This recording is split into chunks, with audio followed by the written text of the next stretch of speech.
brings you the most joy? It could be seeing someone you haven't seen in a long time, the smell of fresh cookies, or adopting a dog that needs an owner. All of these things are good, but what about in the eyes of a teacher? Seeing a student understand something for the first time, being the reason for a smile, and making sure every child has a safe place to go to are all reasons that I want to be a special education teacher, which I believe will be the source of my joy in the future.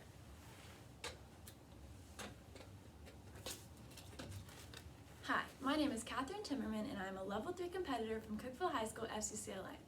I was able to use career investigation to explore the aspects of teaching special education and what the future career path may entail for me.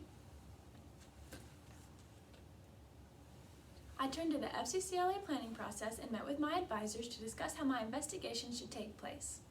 I set a goal for what I wanted to accomplish during this project, which was to get an inside look at what it takes to be a teacher and to help me prepare for a career in the future.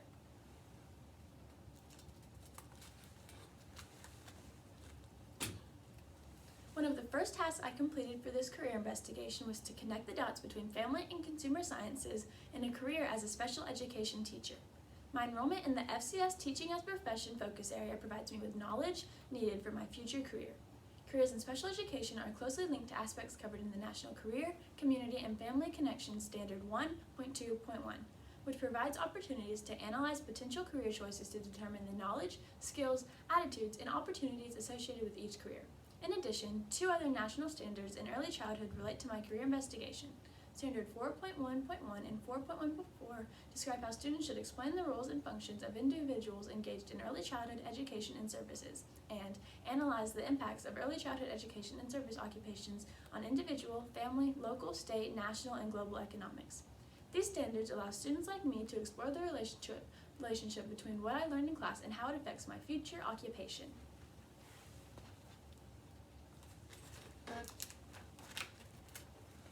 To officially begin my investigation of the career of teaching SPED, I set out to assess my compatibility with this career path. This process began by me completing two online assessments, the Cooter Career Assessment and the 16personalities.com assessment. Results from the Cooter assessment revealed that my interests aligned best with the Family and Community Services pathway, followed by Early Childhood Development and Services, Marketing Communications, Teaching and Training, and Counseling and Mental Health Services. I found this interesting since some of these were careers I had never considered before. It's nice to know there are other career paths my interests, skills, and abilities would be suitable for.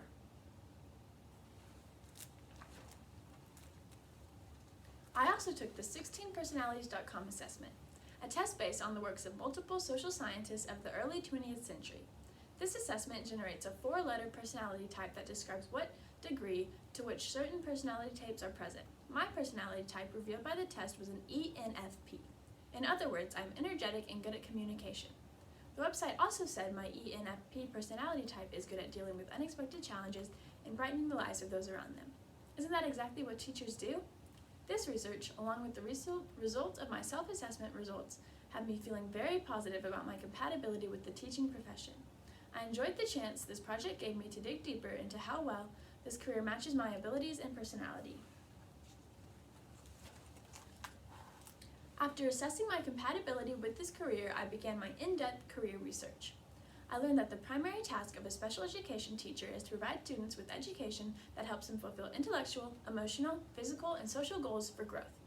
The special part comes in when teachers design learning activities and experiences to meet the unique needs of learners who have varying abilities.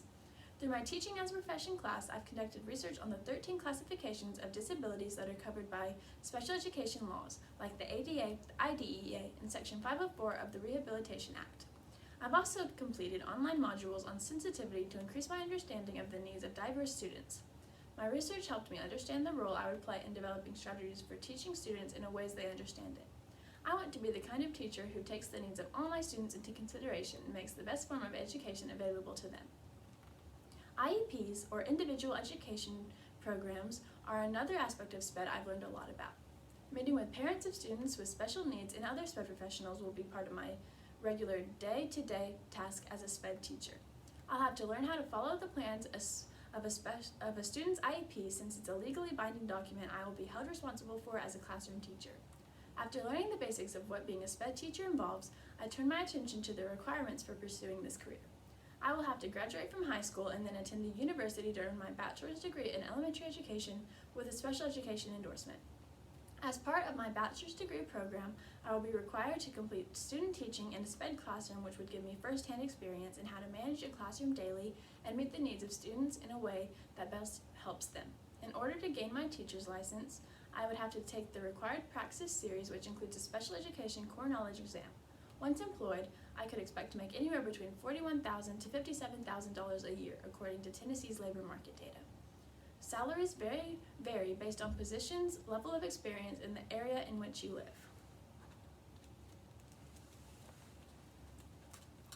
I have been fortunate to participate in various experiences in school to help me learn more about the field of special education that have ultimately developed my passion for this subject area.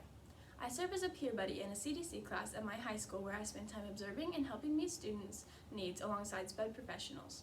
Through my early childhood education class, I spend time each week at a Mother's Day Out program in our school's preschool, both of which are inclusion environments. Although I enjoy these experiences, elementary special education seems to spark my interest the most. My TAP class gave me the opportunity to complete 2 days of field experience in an elementary special education classroom with Miss Vicki Towers. While I was there, I not only watched Miss Towers and how she runs her class, but I got to participate in helping teach her students. I led a group activity and observed kids working independently. One thing I noticed while spending multiple days with Miss Towers was how well she knew each student she worked with. She knew the needs of each student and the things that motivate them. There was a big difference between learning about teaching in a classroom and actually being part of it. I was able to visualize myself in a special education classroom position and realistically evaluate what this career would be like for me.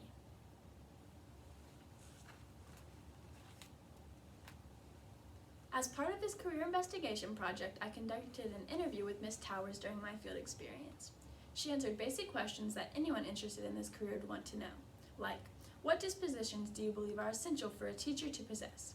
She said, a good teacher must have a strong work ethic, be responsible, and be dependable. The most important thing is to have a heart for children. I also asked her, what surprises you most about teaching that you didn't know or realize before you began your career? She replied, how much I fell in love with the kids, and I'm surprised to find out about the conditions the students live in. It's stuff I wouldn't have thought about if this wasn't my job. Interviewing someone who has 15 years in this career was insightful and allowed me to gain a better understanding of the realities associated with SPED teaching. To help you better appreciate my experiences related to this career, you can view several samples of graded schoolwork I have completed related to a career in special education, all completed in my Teaching as a Profession course. These include my UDL lesson analysis, my classroom diversity policies, my chart depicting the research on the 13 classifications of SPED disabilities, and my complete field experience observation record. All of these assignments were great tasks to help me understand and prepare for this career in the future.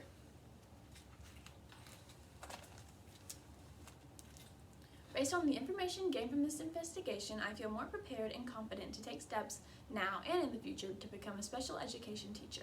My career plan goals are as follows. Goal number 1, complete my Teaching as a Profession focus area and gain more experience in SPED while in high school. Goal number 2, graduate from Cookeville High School in 2022. Goal number 3, enroll in my post-secondary teacher preparation program at Middle Tennessee State University to earn a bachelor's degree in elementary education with a SPED endorsement. Goal number 4, take the Praxis Series exam to become licensed in special education. And goal number 5, obtain my first job as a special education teacher in an elementary school. While there are many ways in which I will take steps to achieve these goals, which are found in my portfolio, I believe completing this career investigation has been extremely helpful in allowing me to look at the big picture when it comes to this career path. All the information I have investigated and the interaction I've had with SPED professionals and students has confirmed my passion for becoming a special education teacher. So, while I don't know what brings you the most joy, I believe I've discovered mine in special education. Thank you. Now for my additional questions. Question number 1. One skill I learned during this project that I will use in my future career is being able to notice each student's individual needs and how to help them differently. And question 2. One obstacle I faced that caused challenges for me was figuring out what grade level, like preschool, middle school, or high school, was best for me. I addressed it by getting experiences in all different levels and seeing what my skills match best with. Thank you.